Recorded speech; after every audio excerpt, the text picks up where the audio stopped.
Perkenalkan, nama saya Afifa Nabila Syamil Putri, kuliah Psikologi Industri Organisasi 3D, NPM saya 228110093. Nah, di sini saya membuat mind mapping tentang lingkup psikologi industri organisasi. Nah, dari mind mapping saya sendiri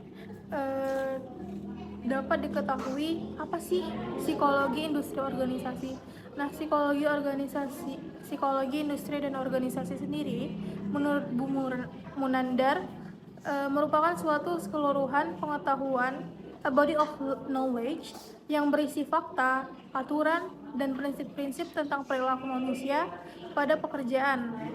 Nah, pengertian lainnya ini dicetuskan oleh Bloom dan Naylor, di mana mereka mendefinisikan psikologi industri dan organisasi sebagai penerapan atau perluasan dari fakta dan prinsip psikologi pada masalah-masalah yang masih bekerja dalam lingkungan bisnis dan industri. Lalu, apa sih sebenarnya sejarah dari psikologi industri organisasi ini? Nah, pada tahun 1903, psikologi industri organisasi mulai dikenal ketika Walter Drill Scott menulis tentang teori periklanan diaplikasikan dalam bisnis. Nah, pada tahun 1913, Hugo Manselberg menulis psikologi dan efisiensi industri. Terus beberapa tahun kemudian, di tahun 1930, bidang gerak Pio mulai mengarah ke persoalan sumber daya manusia, termasuk hasil penemuan studi Hawthorne. Pio mengarahkan pada kualitas lingkungan, maksudnya di sini lingkungan kerja dan sikap-sikap karyawannya tersebut.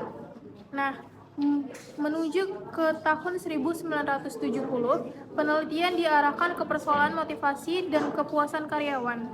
Nah, terakhir pada tahun 1980 sampai 1990-an, psikologi industri organisasi mulai mengarahkan pada kajian yang melibatkan metode statistika maksudnya dalam hal penelitian kuantitatif.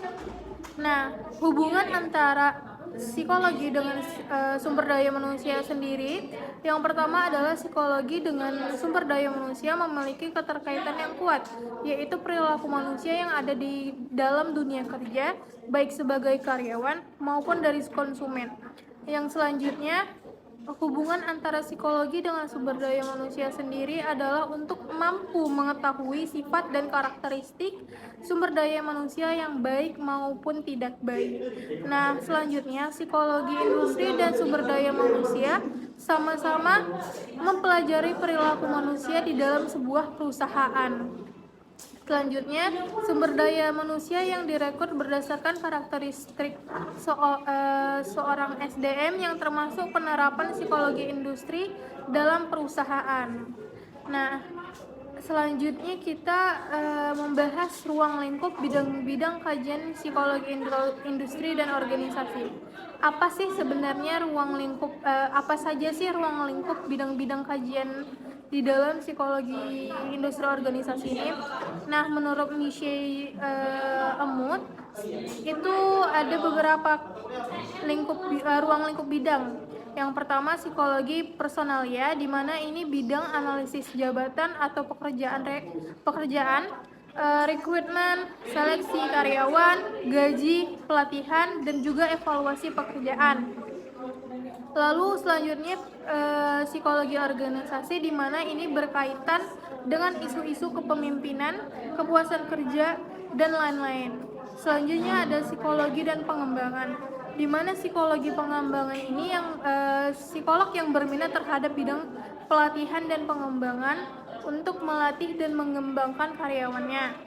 Terakhir ada ergonomi, di mana ini memfokuskan diri pada desain pekerjaan, interaksi manusia dan mesin, juga kelelahan atau stres fisik. Nah, terakhir yang harus kita ketahui dalam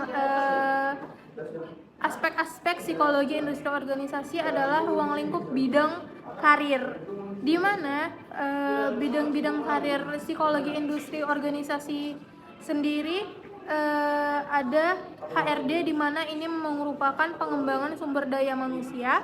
Lalu ada konselor yang di mana terutama di bidang pekerjaan industri, dan yang ketiga bisa dosen atau pengajar dan lain-lain. Kurang lebih itu yang dapat saya jelaskan, yang dapat saya sampaikan dari psikologi industri organisasi ini. Kurang lebihnya saya mohon maaf. Terima kasih. Assalamualaikum warahmatullahi wabarakatuh.